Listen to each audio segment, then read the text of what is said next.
ఇలాంటి కథలు మీకు నచ్చితే దయచేసి మా ఛానల్ను సబ్స్క్రైబ్ చేయండి, వీడియోకు లైక్ చేయండి మరియు మీ అభిప్రాయాన్ని కామెంట్ రూపంలో తెలియజేయండి.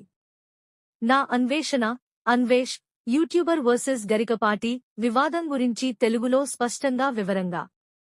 ఏమైంది? నా అన్వేషణ అన్వేష్ అనే యూట్యూబర్ ఒక వీడియోలో నటుడు శివాజీ వ్యాఖ్యలపై, అలాగే గరికపతి నరసింహారావు మాటలపై తీవ్రంగా స్పందించాడు.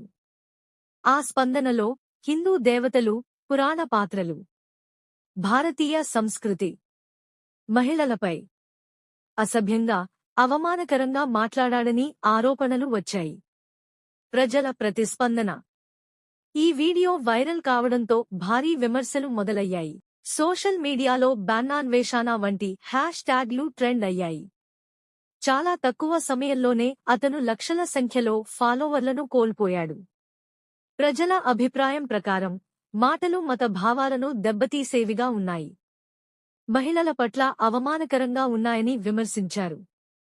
చట్టపరమైన చర్యలు. విహెచ్పి విశ్వ హిందూ పరిషత్ పోలీసులకు ఫిర్యాదు చేసింది. కొన్ని రాజకీయ నాయకులు కూడా చర్యలు తీసుకోవాలని డిమాండ్ చేశారు. కొన్ని చోట్ల నిరసనలు, దిష్టిబొమ్మ దహనం కూడా జరిగింది. గరికపాటిగారి స్పందన. ఇప్పటివరకు గరికపాటి నరసింహారావు గారు ప్రత్యక్షంగా డిబేట్ చేయలేదు.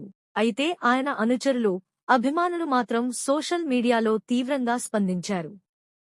సారాంశం. ఇది వ్యక్తిగత ఫైట్ కంటే పెద్ద వివాదం. ఒక యూట్యూబ్ వీడియో, అభ్యంతరకర వ్యాఖ్యలు, ప్రజా ఆగ్రహం.